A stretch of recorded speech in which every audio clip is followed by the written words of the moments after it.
Good evening, ladies and gentlemen. May I have your attention, please? Good evening and a very warm welcome to all our distinguished guests. Honorable Speaker of the US House of Representatives, Her Excellency Nancy Pelosi, Honorable External Affairs Minister of India, His Excellency Dr. Subramaniam Jaishankar, Ambassador of India to the United States, Harshvardhan Shringla, members of the delegation from the Ministry of External Affairs, esteemed guests, I welcome you all on behalf of the Embassy of India to this commemoration of the 150th birth anniversary of Mahatma Gandhi.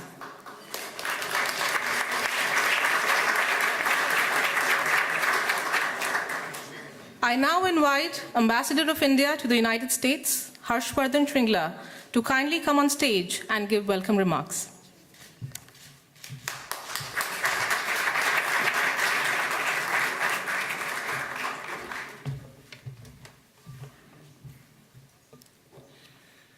Honorable Speaker of the House of Representatives, Her Excellency Nancy Pelosi, Honorable External Affairs Minister of India, His Excellency Dr. S. Jaishankar, Secretary of the Navy, Richard Spencer, and other senior officials from the US administration, members of Congress, and ambassadors of Afghanistan, Bangladesh, Trinidad and Tobago, South Africa, and Myanmar, ladies and gentlemen, namaskar.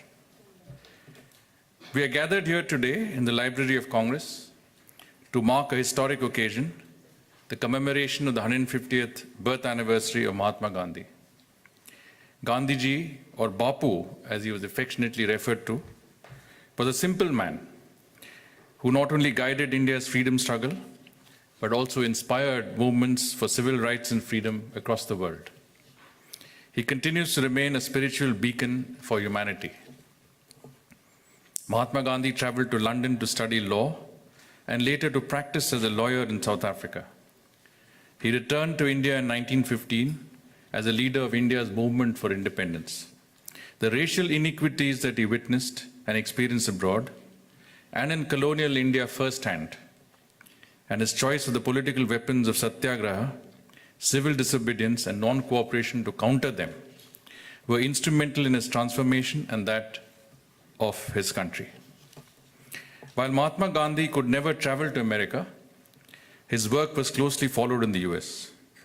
The New York pastor John Haynes Holmes, who founded the American Civil Liberties Union, delivered a sermon titled, "Who is the greatest man in the world?" His answer, Mahatma Gandhi. The Chicago-based magazine, The Christian Century, repeatedly proposed Mahatma Gandhi's name for the Nobel Peace Prize. Gandhiji's Salt March in 1930 was closely followed in the US, and during his imprisonment after the Salt March, he received letters of support from ordinary Americans who identified with his struggle for freedom, equality, and dignity for all.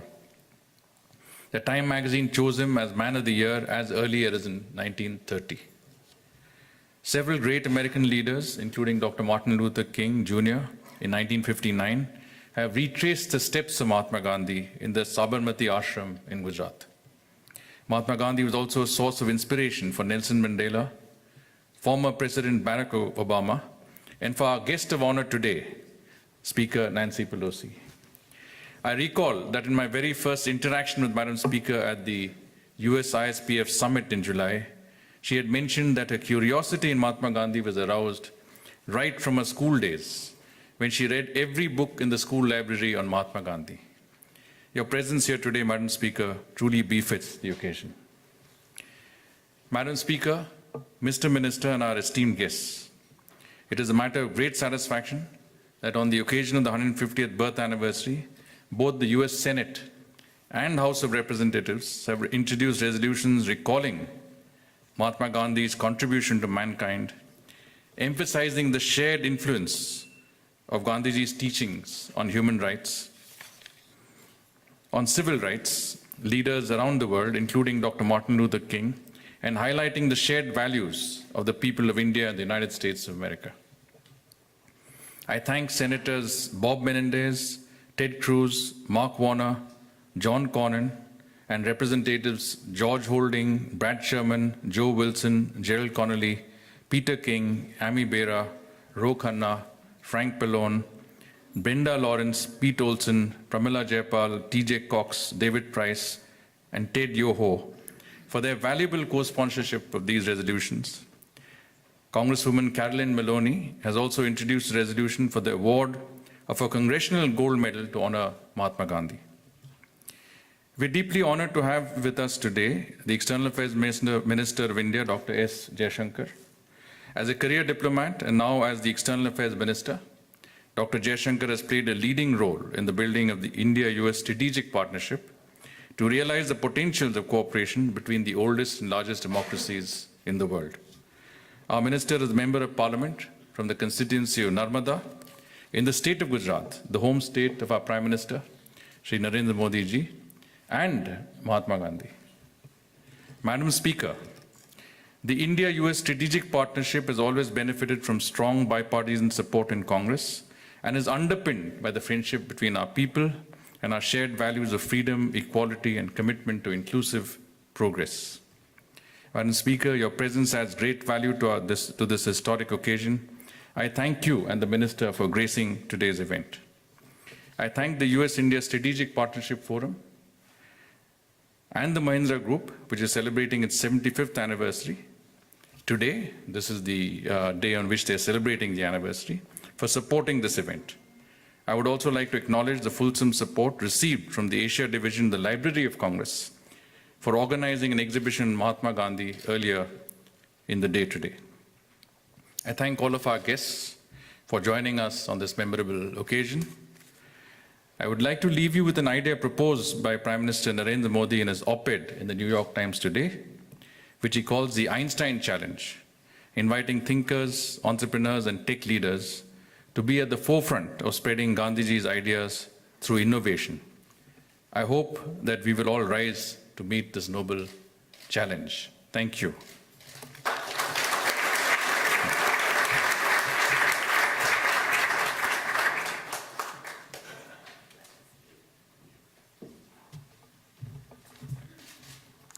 Thank you, sir. Ladies and gentlemen, as many of you may be aware, one of the favorite hymns of Mahatma Gandhi was Vaishnav Janto, a song written by the poet Narsen Mehta in the 15th century, which says that a true human is one who feels the pain of others, removes misery, and is never arrogant. On the occasion of the 150th birth anniversary year of Mahatma Gandhi, the Ministry of External Affairs had compiled a video of the rendition of this melodious yet simple song sung by artists and personalities from 124 countries. We would like to share this with you today. Please enjoy Vaishnav Janto.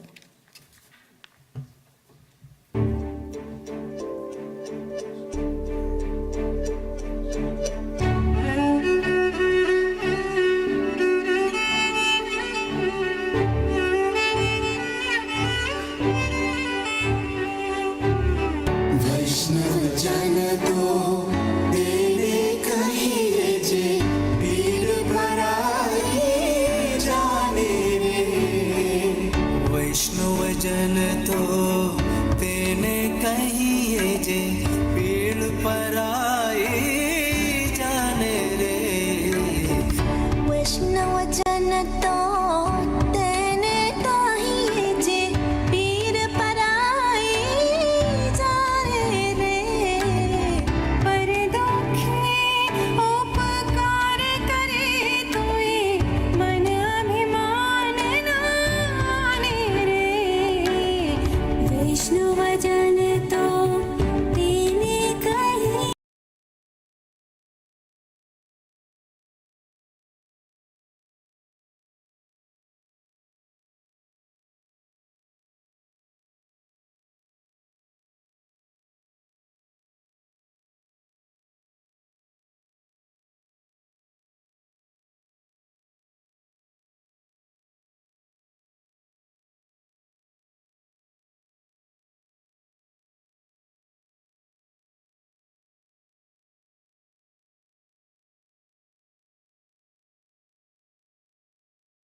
वैष्णव जन्नतो तेरी कहिए जे पीर पराही जाने रे पर तुमका उपकार करता है मानव मान रे वनलो बिने kapaterahice ce kamakrara nivarare भाडे नरसायो ठेनो दर्शन करता कुडाई को तेरे थार्या रे वैष्णव जन तो तेने कहिए जे पीर पराई जाने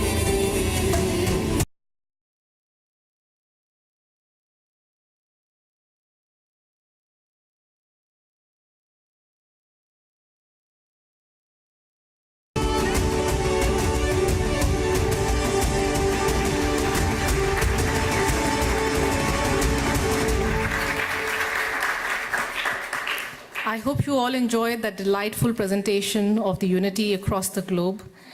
I now request the Honorable External Affairs Minister of India, His Excellency Dr. Jaishankar, to kindly come on stage and address the gathering.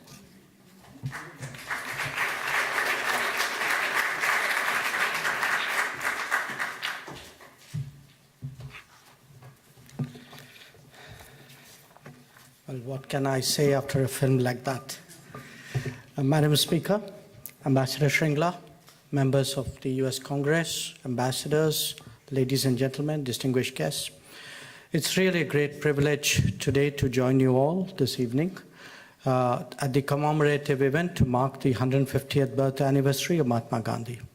It is even more a particular honor to have among us Speaker Nancy Pelosi, a political figure who embodies the strength of convictions that is so relevant to the event today.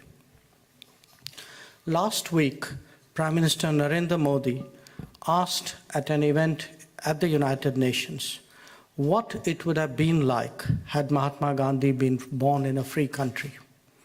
We could perhaps take that even further and ask ourselves what he would advocate today if he was amongst us. The answer obviously is not a simple one, because Gandhiji's outlook and thoughts spanned a very broad spectrum of human activity. But to the extent we can define it within sharper boundaries, they probably are best captured by the 17 Sustainable Development Goals that the world seeks to achieve today. These range from ending poverty and hunger, securing education, health and employment, achieving gender and income equality, combating climate change, and adopting an environmentally friendly lifestyle, adapting our consumption and production habits accordingly, and undertaking domestic and global partnerships for sustainable development. In fact, each of these themes is reflected in Gandhiji's writings, advocacy, and example. He was truly a figure ahead of his times, and the relevance of his teachings have only grown in the modern era. Madam Speaker, dear friends, you're all aware of the enormous changes underway in India. If the government of Prime Minister Narendra Modi got such a resounding mandate from the people at the 2019 elections, it is in large part due to the effective delivery on the ground of socio-economic services and benefits that are very much in consonance with this approach. Indeed, the national campaigns of the Modi government capture the essence of the SDGs fully, whether it is Swachh Bharat, Clean India, Beti Padhao, Beti Bachao, which is educate and empower your daughter, Ayushman Bharat, which is healthy India, Jan Dhan Yojana, which is financial inclusion, Namami Gange, the cleaning of rivers, smart cities, digital India, skill India, and startup India. They are supported by ambitious initiatives to provide rural housing as well as universal access to electricity, cooking gas, and water. Let me share with you today a sense of the scale of this change. Since 2014, 99 million toilets have been built, covering virtually the entire population. 15 million affordable rural homes were completed, and 20 million more are underway. 80 million women received free cooking gas connections. 200 million microcredits were provided, 75% of them to women. 360 million new bank accounts were added, receiving $60 billion as transfer of benefits. The next 5 years will not only see this taken forward, but supported by a raft of new campaigns, the latest being one against the use of single-use plastics. When these programs began, they too were received with the same condescension that Gandhiji's ideas were a century ago. The very idea of an Indian Prime Minister even talking of girls' toilets in a national address was seen as bizarre. The elite forgot a famous saying of Gandhiji that cleanliness was next only to godliness, or that human rights were best delivered in the most practical form: access to sanitation, housing, health, education, and livelihood. Clearly, the people of India had a different appreciation and conveyed that emphatically when their time came. Today, if there is one challenge that Gandhiji would like us to focus on, that is that of combating climate change. Through a mix of policy and advocacy, there has been a fundamental shift in the way in which India approaches this issue. At Paris, it was our mediation that brought together different constituencies and interests. The founding of the International Solar Alliance there led to a massive shift, led to a massive global adoption of solar technology. India itself has now built a renewable capacity of 120 gigawatts, well on our way to reach a target of 175 gigawatts by 2022. The new ambition is to scale that up to 450 gigawatts by 2030. But as you all know, the fight against climate change is much larger than just renewable energy and greater energy efficiency. It involves a virtual overhaul of our lifestyle, whether it be in smarter cities, mass transportation, sustainable agriculture, or water usage. These are today integral elements of the government's larger strategy to combat climate change. Madam Speaker, we are all aware that on a similar set of priorities in the United States, you have shown commendable leadership. Your commitment towards clean governance and green development is widely recognized. Your presence here today underlines the impact that the life and message of Mahatma Gandhi has had on your own endeavors from your early youth. You have rightly highlighted in the past the influence that Mahatma Gandhi had on Martin Luther King, the iconic civil rights leader. It is this underlining of our shared values that demonstrates why the Indian-American community serves as such an effective bridge between us. So once again, let me thank Ambassador Shringla and the Indian Embassy and all those who have sponsored and supported this event for this great initiative. This event has surely contributed to greater awareness of both Mahatma Gandhi and the contemporary challenges that his ideas can help us address. Thank you very much.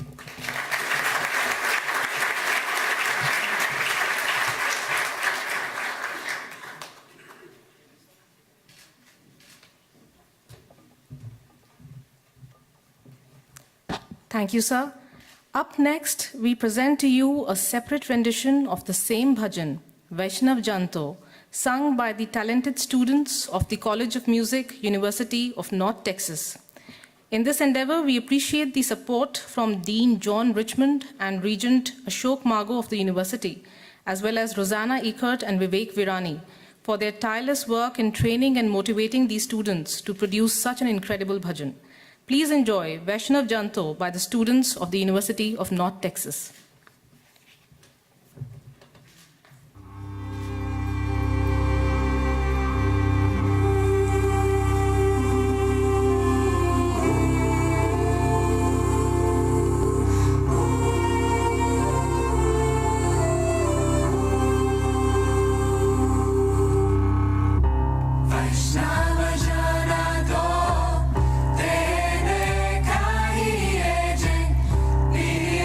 Para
I now have the honor to request the Speaker of the House of Representatives, Her Excellency Nancy Pelosi, to deliver the keynote address. Please welcome Madam Speaker.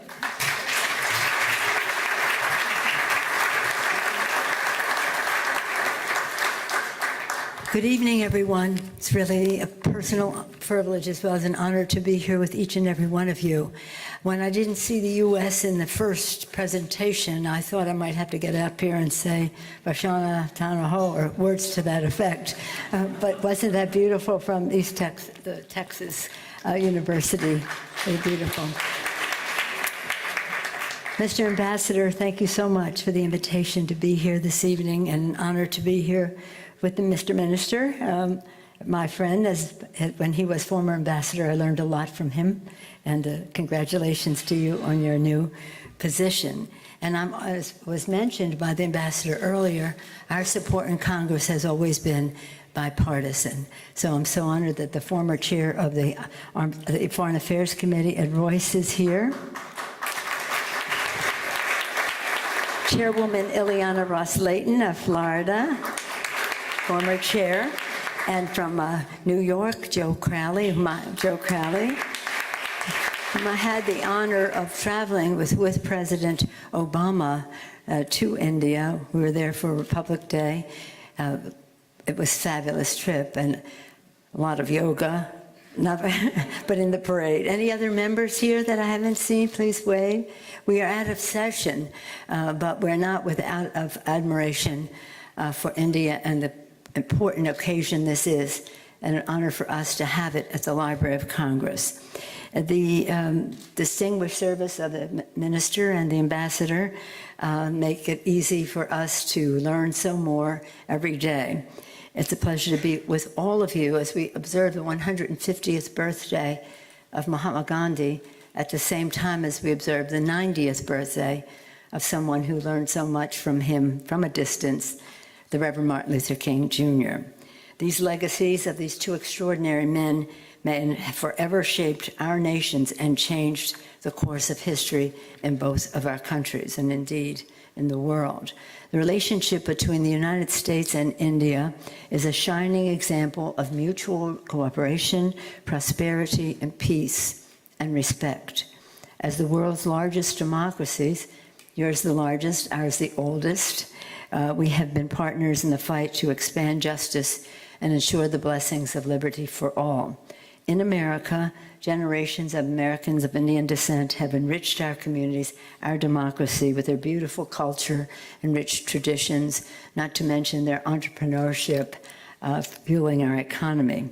Our government has been strengthened by the leadership of Indian American members of Congress, Senator Kamala Harris, Representative Ami Bera, who was on our trip with President Obama, Representative Pramila Jayapal, Representative Raja Krishnamurthy, who was lead author on one of those resolutions, and Representative Ro Khanna.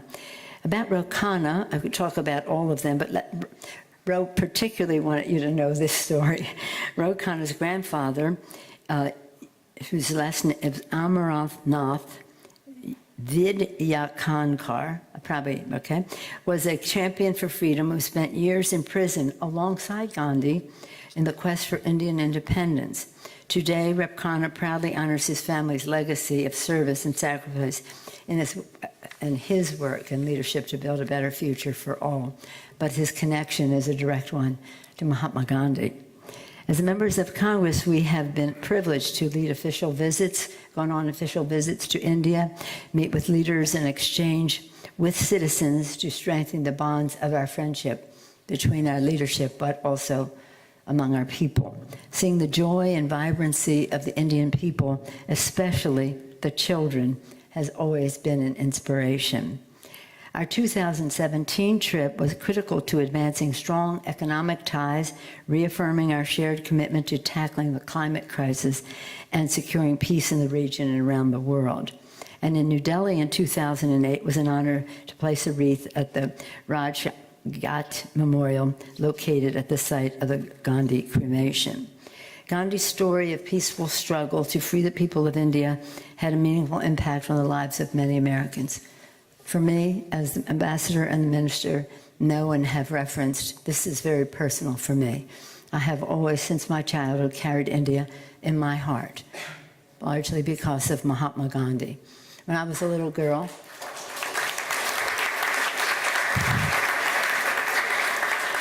this is a very dignified occasion, but I'll tell you about it when I was a little girl.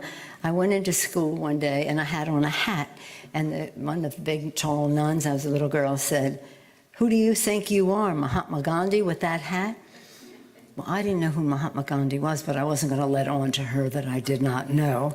So I immediately went to the library after school, and at that time, even that was like in the 50s, the library had books on Mahatma Gandhi for children already had books for children on Mahatma Gandhi. So that's when I started absorbing everything I could, and more, shall we say, bigger books, smaller print as I got older. And people would always say, "We always know you'll have every book out of the library on Gandhi." Such an inspiration.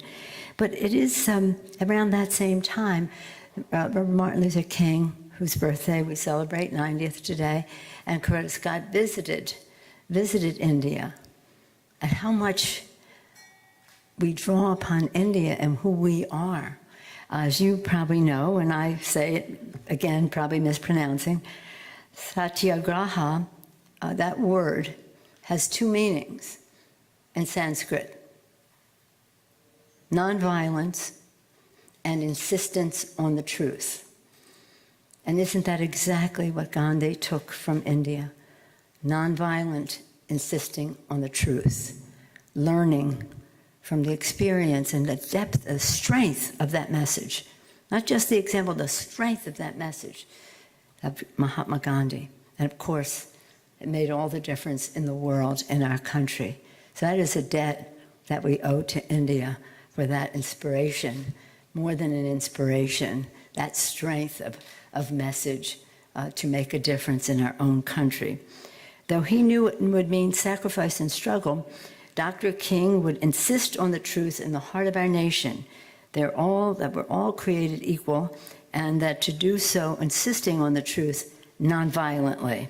Dr. King insisted on the truth at lunch counters, marches, and like Gandhi, from jailhouse cells.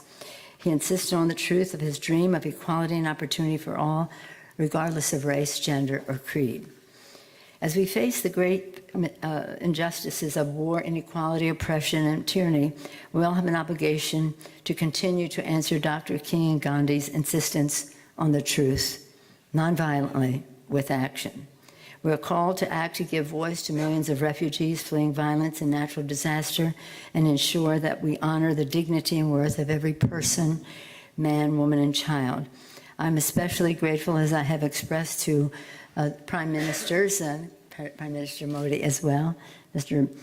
Ambassador, Mr. Minister when he was ambassador, how much so many of us appreciate the hospitality that India extends to His Holiness the Dalai Lama. And when I've mentioned, when we mention that to the Prime Minister and the previous Prime Minister, they've always said, "No need to thank us, that's who we are." That beautiful, beautiful respect for the dignity and worth of every person. The minister and the ambassador, the minister especially, talked about the climate crisis and the commitment that the Prime Minister Modi has to that. And I was there in Paris and saw that agreement come together. And you will agree, Mr. Minister, it wasn't easy. It wasn't easy, but it was done. And when the Prime Minister came to Congress for joint session of Congress, The ambassador was there when we met with him, the leadership met with him before the speech. And I mentioned about climate crisis and that, and thank you for your leadership. He talked about Mahatma Gandhi and the environment. Remember? He told us about whether it was water or conservation or whatever it is. Gandhi understood the respect we had to have for nature all that long time ago. So as you have said, both of you so brilliantly, what would Gandhi do now? He would be a leader in this important challenge to God's creation, our planet. We're called to fight this fight, which is the existential threat of our time, really, jeopardizing health, security, and future of our children and our grandchildren.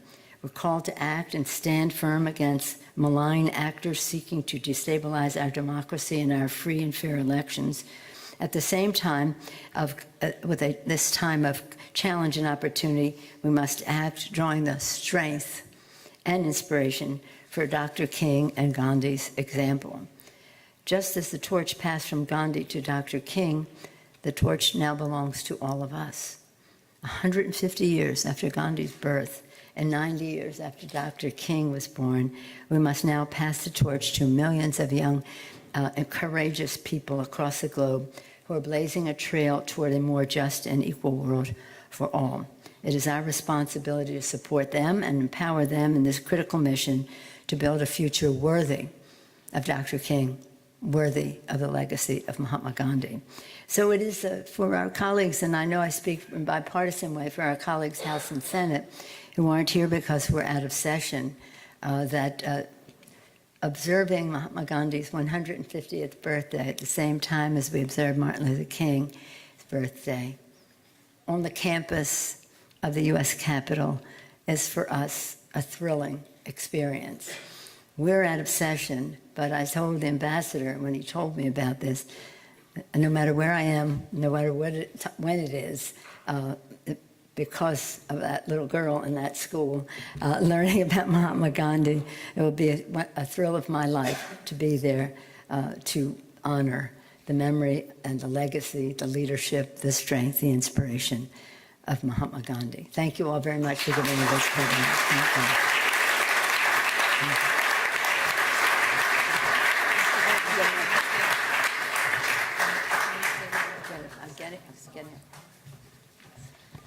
Thank you, Madam Speaker, and a very special thank you to you for taking out the time despite Congress not being in session as of now. So a very special thank you. A big round of applause for Speaker Nancy Pelosi. I now request the Honorable External Affairs Minister of India, His Excellency Dr. Jaishankar, to present a bust of Mahatma Gandhi to the Honorable Speaker on this historic occasion. And may I also request Ambassador Harsh Shringla to also come on stage. Thank you so much. Let me come on that side so that you're at the center. Okay. Shall we do? Wait, where we go? The side Is which that is not That's blocking us? blocks. this side. Yes, here you are. So I hope. Oh, my goodness.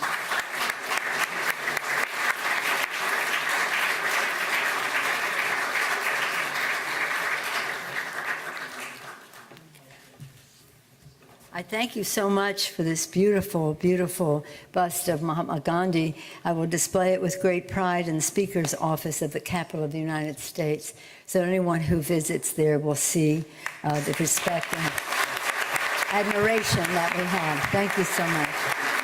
I love it. Thank you. Let us thank our host. Did you do a good job?